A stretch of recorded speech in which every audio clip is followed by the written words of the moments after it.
Buenos días, hermano.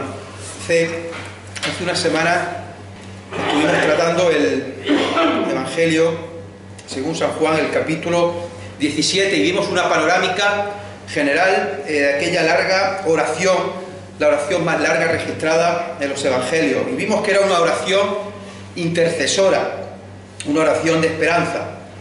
No es una oración de desánimo ni de pesimismo, a pesar del momento en la cual el Señor Jesús pronuncia esas palabras, que es al final o casi al final de su vida, y que está Jesús pensando en lo que le espera, que es nada más y nada menos que la cruz.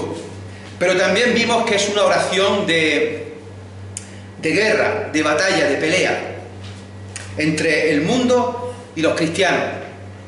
Vimos que el concepto de mundo se ha desvirtuado un poco y se ha tendido a creer que son todas las personas de por sí, cuando en realidad el concepto de mundo es un concepto que significa que es aquel sistema que olvida a Cristo, aquel sistema que olvida por completo a Dios.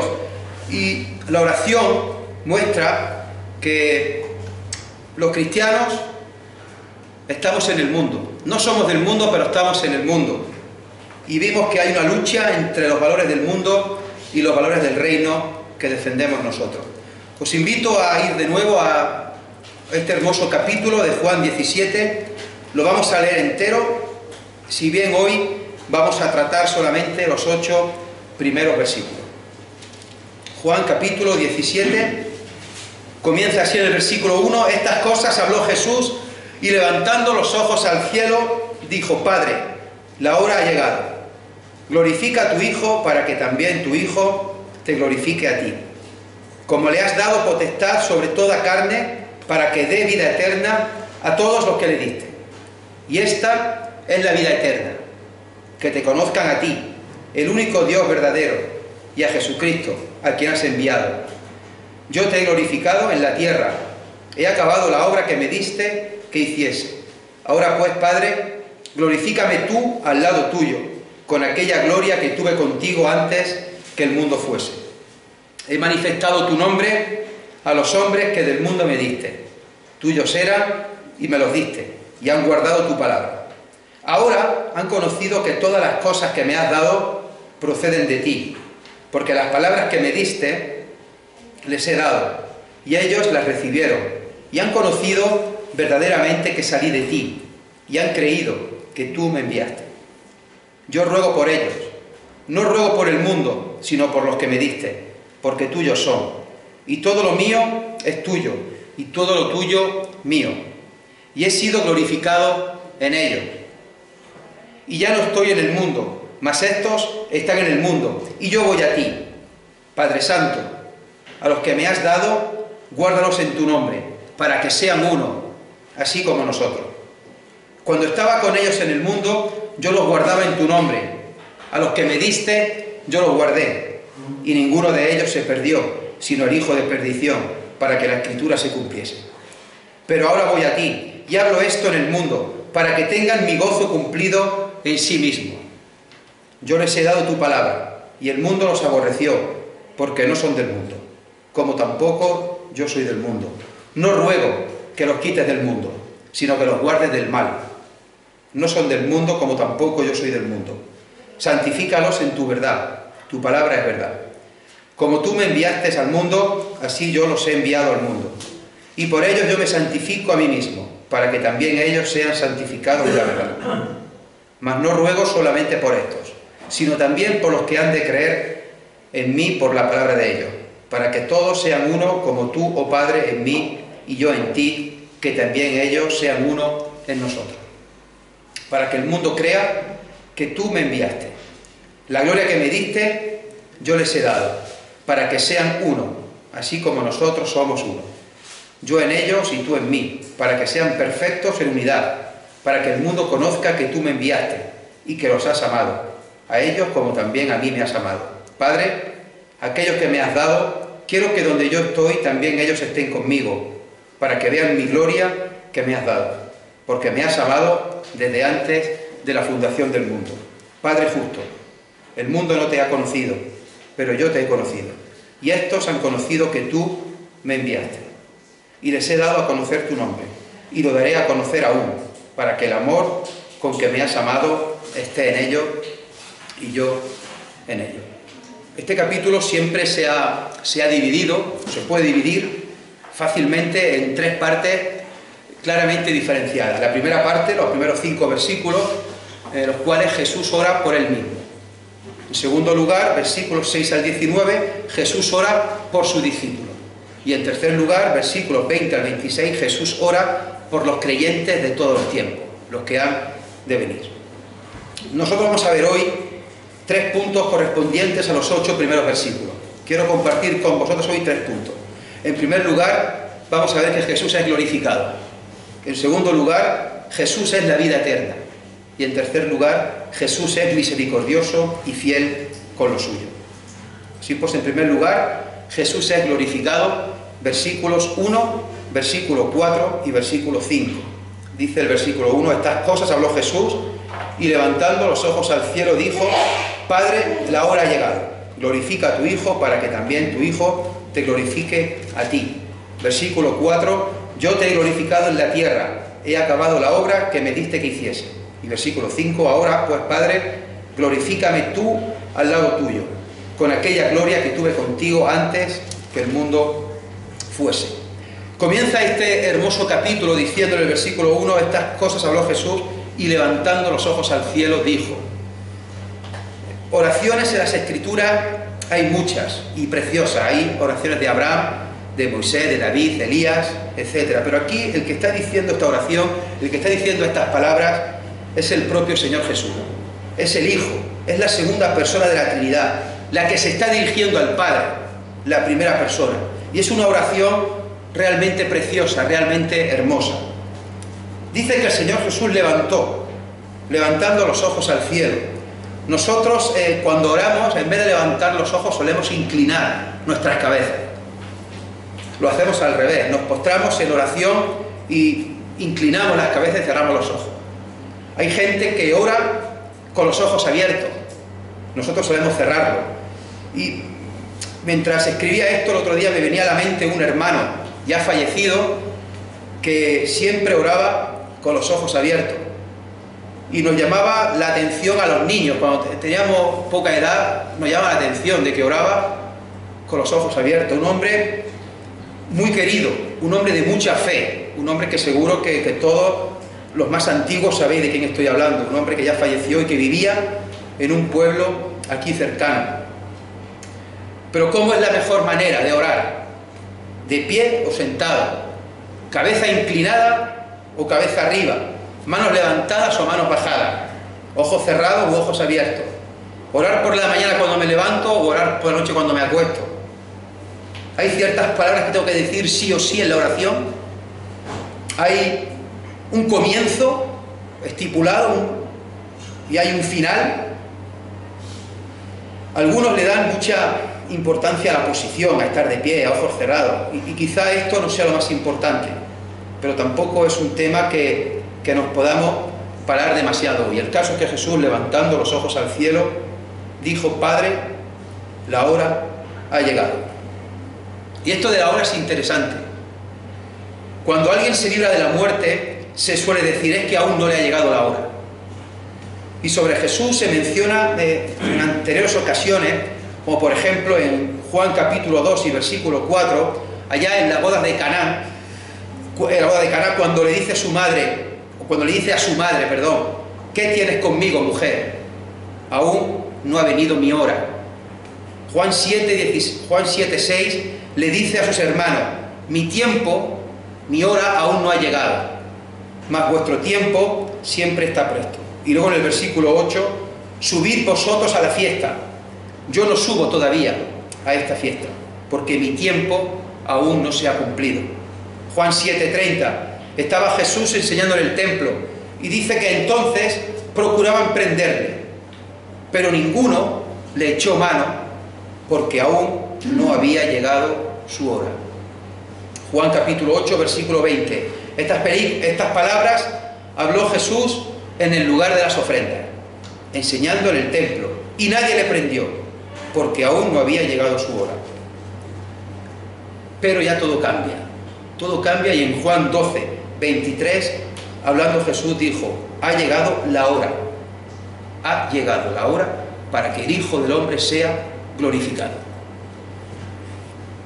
Y ahora aquí habla de nuevo de que ha llegado la hora. Glorifica a tu Hijo. Padre, la hora ha llegado. Glorifica a tu Hijo, para que también tu Hijo te glorifique a ti. Y veremos que aquí se menciona en varias ocasiones la palabra glorificar en diferentes sentidos.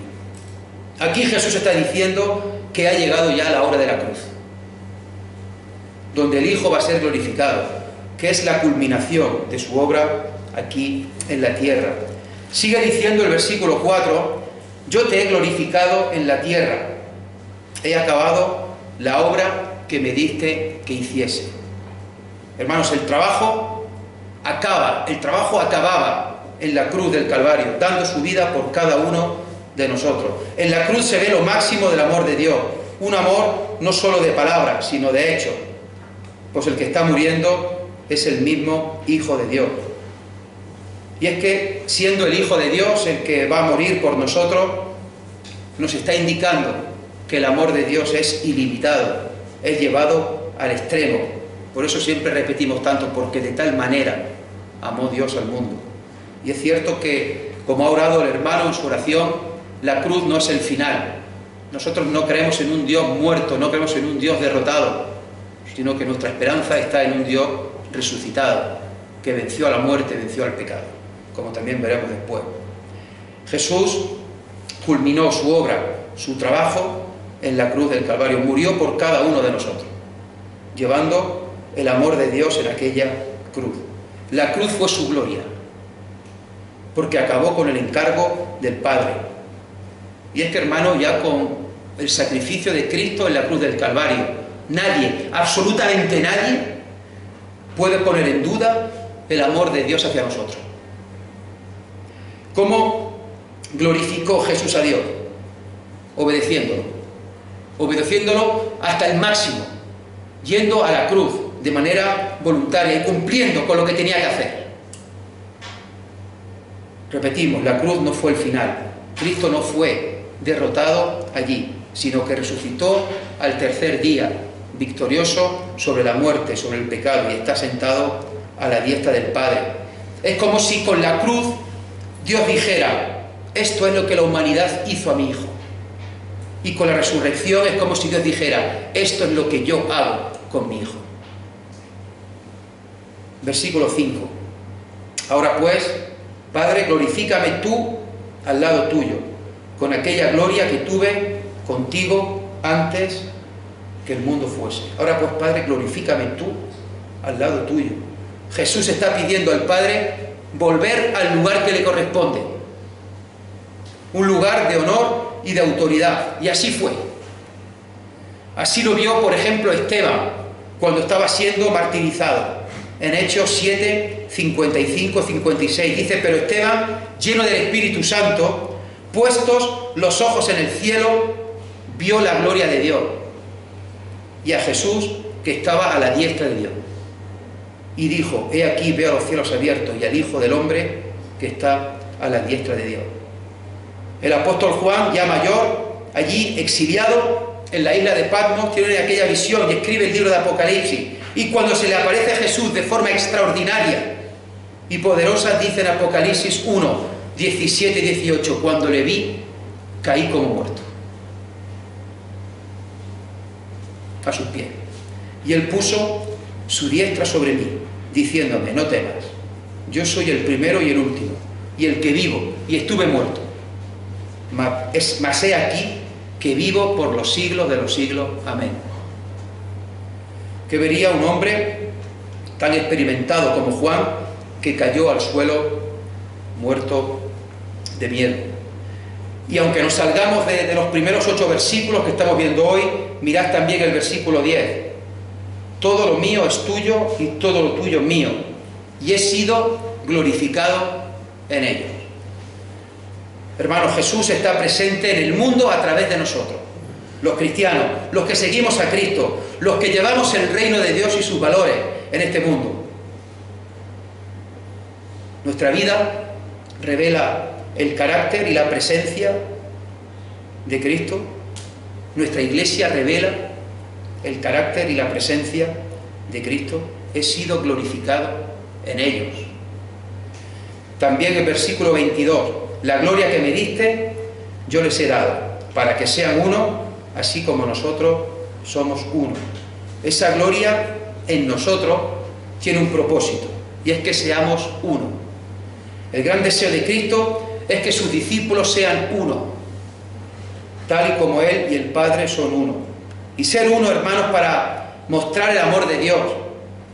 Y es que todos hemos recibido el mismo amor, todos hemos sido salvos con la misma sangre, todos tenemos la misma fe, todos tenemos la misma esperanza, todos tenemos el mismo consuelo, la misma paz. Hermano, ayudamos a que en la Iglesia haya esta unidad. En segundo lugar, después de haber visto que Jesús es glorificado, el segundo punto es: Jesús es la vida eterna. Versículos 2 y 3. Como le has dado potestad sobre toda carne para que dé vida eterna a todos los que le diste. Y esta es la vida eterna, que te conozcan a ti, el único Dios verdadero, y a Jesucristo, a quien has enviado. Conocer a Dios, que te conozcan a ti, el único Dios verdadero, y a Jesucristo, a quien has enviado. Conocer a Dios, pero no en un sentido meramente o puramente intelectual. No conocer a Dios solamente en el sentido de limitarse a saber de manera teórica cómo es Dios. Es algo más. Es sentirlo, es tener una relación íntima y personal. Y de nuevo, hemos de decir que sin Jesús y sin la obra de Cristo en la cruz del Calvario, esta relación no habría sido posible. Hermanos, esta es la vida eterna.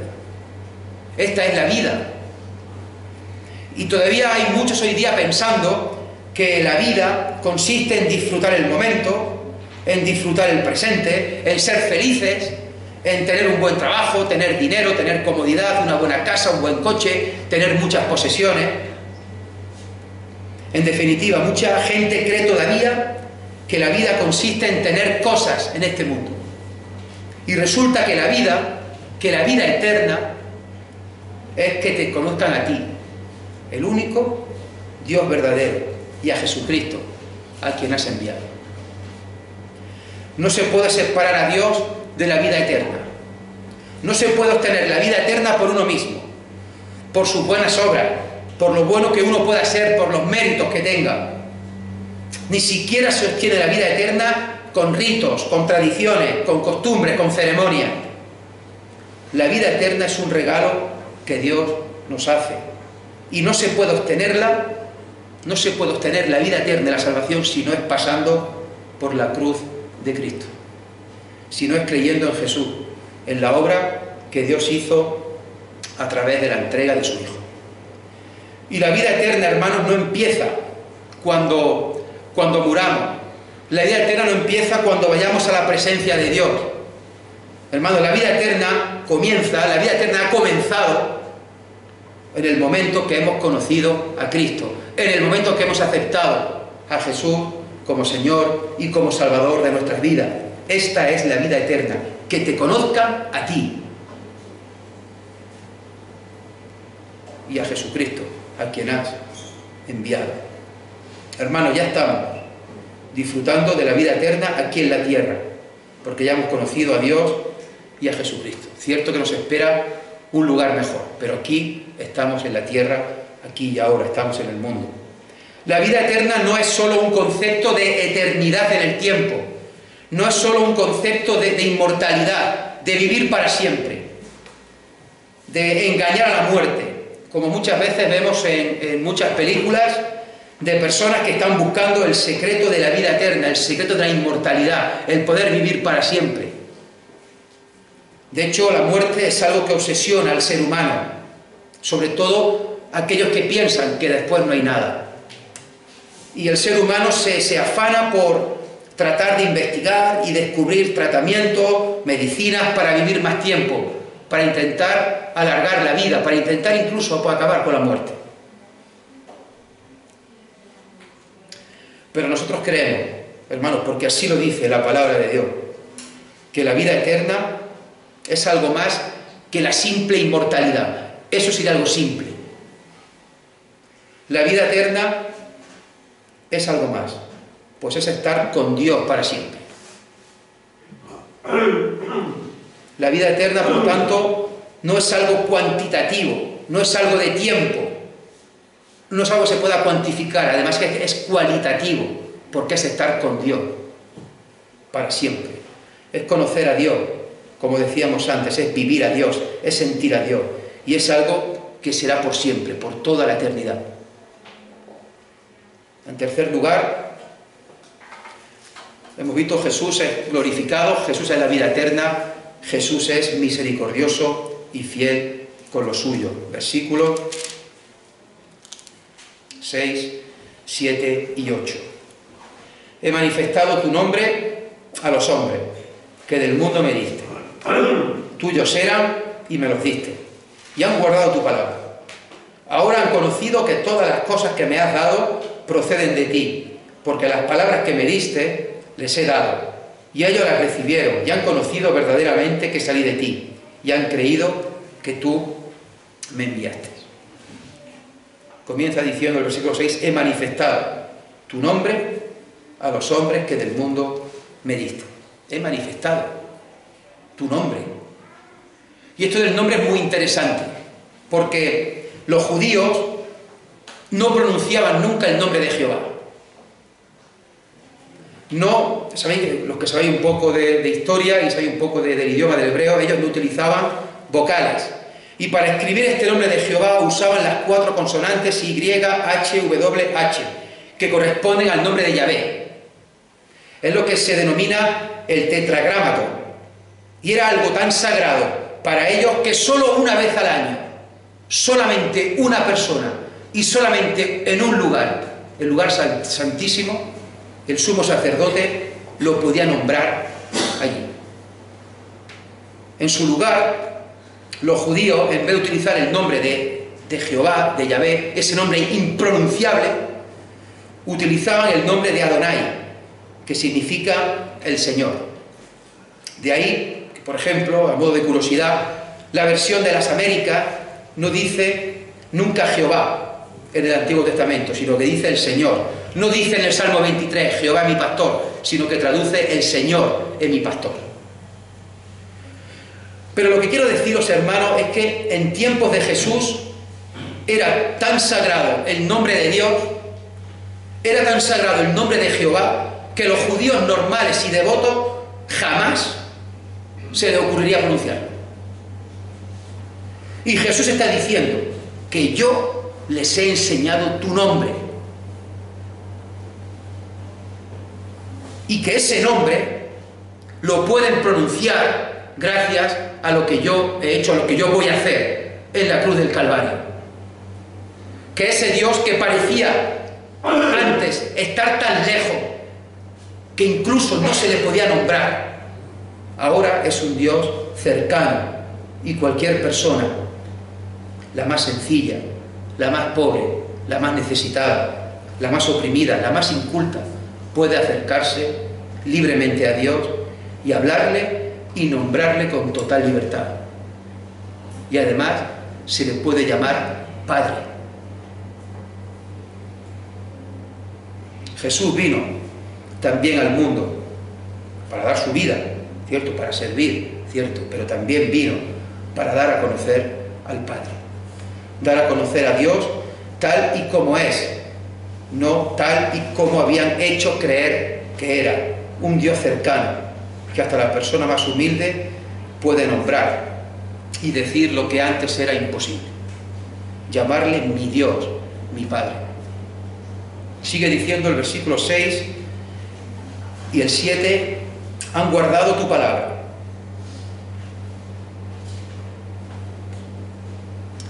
Ahora han conocido que todas las cosas que me has dado proceden de ti. Porque las palabras que me diste, versículo 8, les he dado, y ellos las recibieron, y han conocido verdaderamente que salí de ti, y han creído que tú me enviaste. Estas palabras dentro de una oración, dentro de este capítulo tan precioso, podemos pasarlas un poco de largo. Se pasa normalmente una lectura de largo y no se para mucho. Jesús, hablando de sus discípulos, dice al Padre: han guardado tu palabra, han conocido que todas las cosas proceden de ti. Las palabras que me diste, las recibieron. Han conocido verdaderamente que salí de ti. Han creído que tú me enviaste. Y está diciendo esto Jesús de personas que tuvieron muchos fallos y muchos errores. Personas a las cuales le faltó fe muchas veces. Por ejemplo, el Evangelio de Mateo es experto en mencionar esto de que le faltó fe. Dice Mateo 6:30: y si la hierba del campo que hoy es y mañana se echa en el horno, Dios la viste así, ¿no hará mucho más a vosotros, hombres de poca fe? Cuando estaban montados en la barca y se levantó de golpe una gran tempestad, y ellos, claro, temieron por su vida, y corriendo fueron a despertar a Jesús, que estaba durmiendo en la barca. Y él les contestó, Mateo 8:26: ¿por qué teméis, hombres de poca fe? También le dijo lo mismo a Pedro cuando vieron a Jesús andando por encima del agua, y Pedro le pidió permiso para ir con él también andando, y Jesús le dijo: ven. Y empezó a andar sobre las aguas, pero cuando dejó de mirar a Jesús, empezó a tambalearse y a hundirse, y tuvo miedo. Y Jesús le contestó, Mateo 14:31: hombre de poca fe, ¿por qué dudaste? Mateo 16:8, cuando Jesús les dice a sus discípulos que se guarden de la levadura de los fariseos, y ellos pues no se enteran de lo que les está hablando y creen que está diciendo que les está regañando porque no han traído pan. Jesús les dice: ¿por qué pensáis dentro de vosotros, hombres de poca fe, que no tenéis pan? Mateo 17:20, cuando Jesús sanó a un muchacho lunático, al cual previamente los discípulos no pudieron sanar. Le preguntan: ¿por qué nosotros no pudimos echarlo fuera? Jesús les dijo: por vuestra poca fe.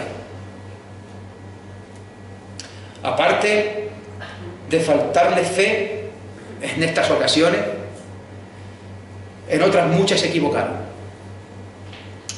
Discutieron entre ellos varias veces sobre quién debía de ser el mayor. Y Jesús los estaba escuchando. ¿Quién debía ser el mayor? Iban discutiendo. Incluso otra vez fueron Juan y su hermano Jacobo y le pidieron un lugar de privilegio, que uno lo pusiera a su derecha y el otro a su izquierda. Ahora que estaban celebrando la Pascua en este capítulo y llegaron a aquel aposento alto, todos llegaron, entraron, se sentaron para comer, todos con los pies sucios, y nadie lavó los pies como era la costumbre al entrar a una casa, con los pies sucios llenos de polvo. Claro, lavar los pies le correspondía o al dueño de la casa, y ellos no era su casa, o le corresponde al siervo, al esclavo, y ellos siervos no somos ninguno. Si hemos estado discutiendo sobre quién es el mayor, quién tiene que mandar, ¿vamos a lavar los pies ahora nosotros de los demás? Hombre, si hay que lavar los pies de Jesús, somos los primeros, pero lavarle los pies yo a los otros. Nadie era el dueño de la casa y mucho menos nadie era el siervo. Así que es Jesús el que tiene que hacerlo y lavar los pies de sus discípulos. Poco más adelante Pedro le negaría 3 veces en público, a pesar de decir e insistir que aunque tenga que morir contigo no te dejaré. Y dice, y los demás decían lo mismo. Y también fallaron. Lo abandonaron, a pesar de que prometieron que nunca lo dejarían. Y es que parece que no se habían enterado del todo, a pesar de que Jesús les había anunciado muchas veces que le era necesario padecer, morir y resucitar. Ninguno estuvo con Jesús allí crucificado, si acaso un rato Juan. Personas, hermanos, con sus defectos, con sus fallos, con sus errores, con sus fracasos, con sus imperfecciones. Eso sí, después de ver al resucitado, ya no hubo quien los parara. Pero hermanos, ahí está la gracia de Dios. Y las palabras que Jesús está diciendo aquí son de lo más bonito que hay, que se puede decir de ellos. Es un elogio tremendo a sus discípulos. Repito, ahora después de recordar todos estos fallos, que fueron más, Jesús ora por ellos y se dirige así al Padre: han guardado tu palabra, han conocido que todas las cosas proceden de ti, las palabras que me diste las recibieron, han conocido verdaderamente que salí de ti, han conocido verdaderamente que salí de ti, han creído que tú me enviaste. Palabras de confianza, no hay reproche, no se recuerdan los fallos pasados, presentes y por venir, de los cuales Jesús ya sabría. Jesús se dirige al Padre con ilusión, con alegría, se dirige al Padre con orgullo por estos discípulos que tiene, que tú me diste. Personas que lo están siguiendo y que viven con él día a día. Jesús estaba con las personas que Dios les había dado. Algunos más preparados académicamente, hablando. Otros eran simples pescadores y casi analfabetos, si me permitís la expresión. Y Jesús da gracias por ello. Y no duda que van a hacer el cometido que tienen que hacer, que llevarán a cabo la gran comisión. Y hermanos, cuando parecía que con la muerte de Jesús era el fin de todo, y que los fariseos, los escribas y los demás habían ganado, Dios usó a estos 11 discípulos y luego a muchos más para extender el Evangelio sobre la faz de la tierra. Hermano, la confianza que tenía Jesús en ellos era máxima.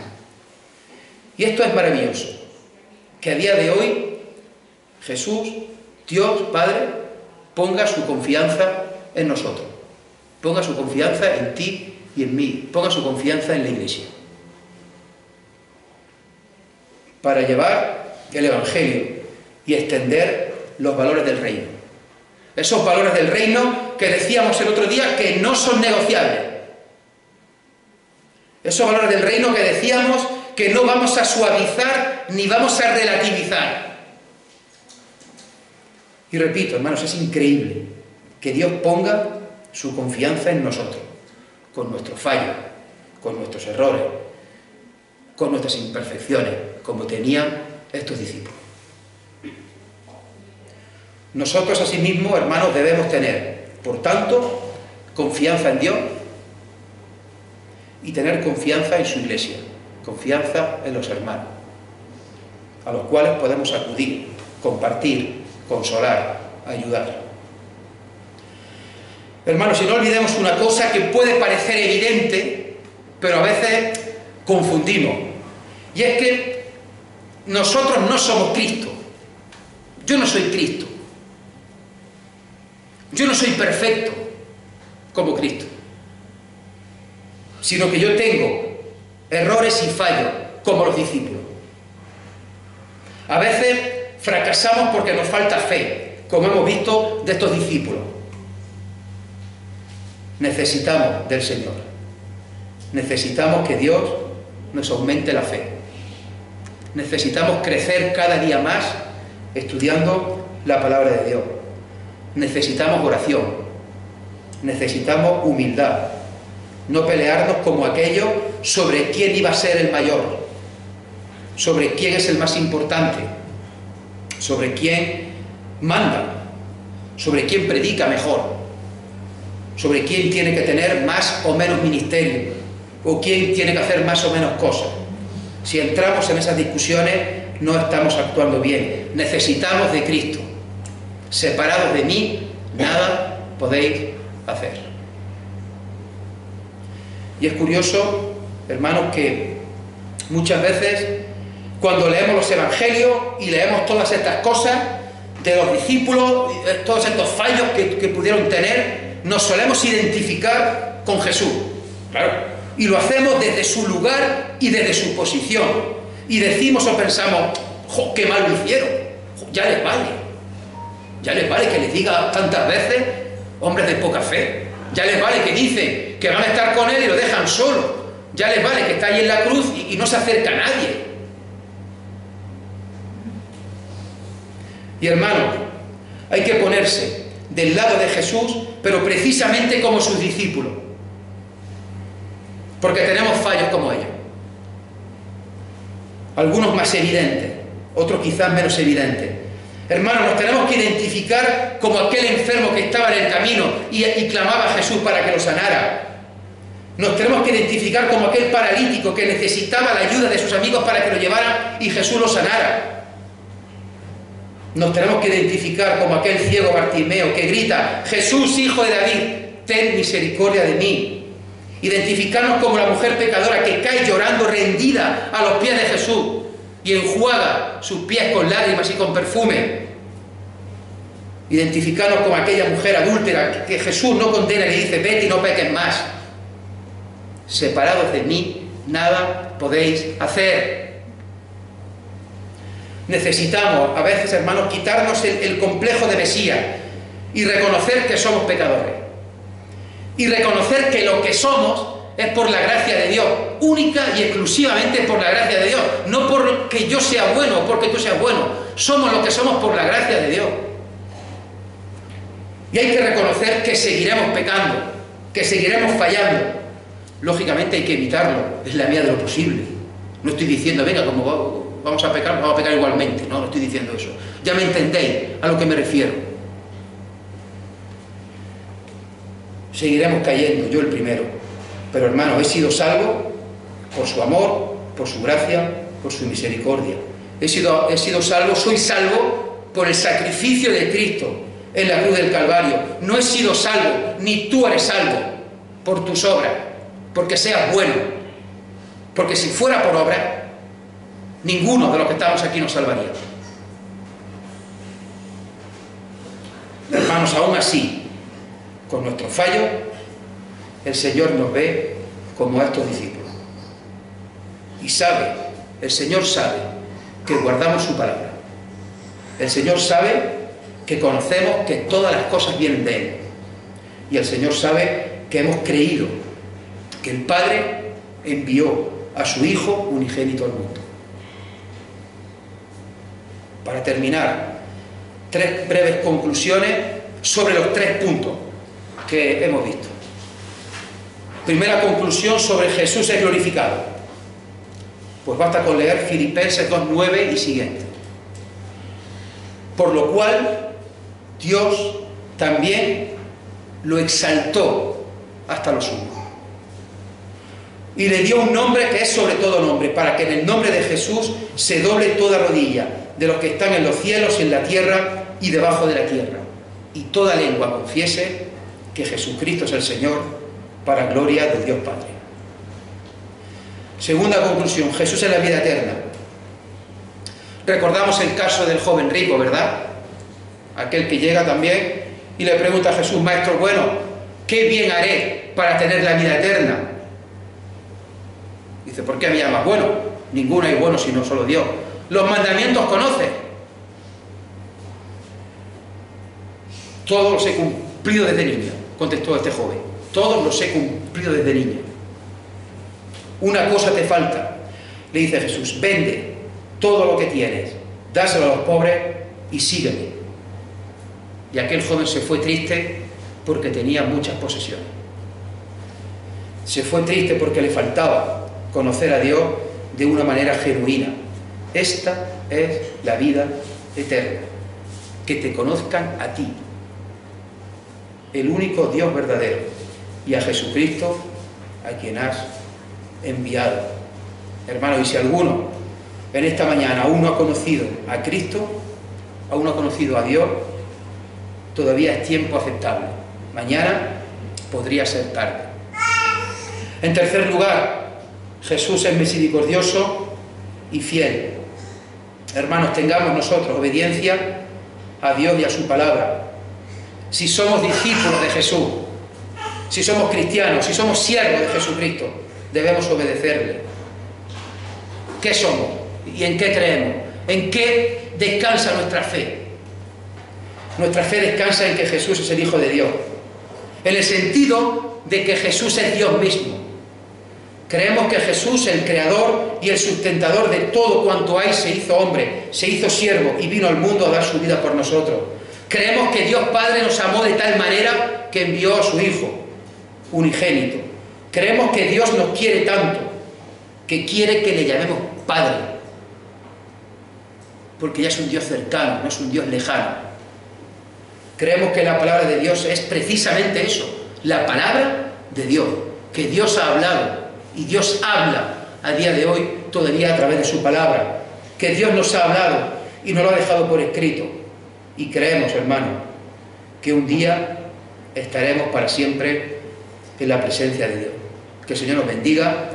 Y os invito a cantar, que cantemos todos juntos a modo de oración final, una preciosa canción que tiene que ver con esto en lo que creemos y en lo que descansa nuestra fe. Amén.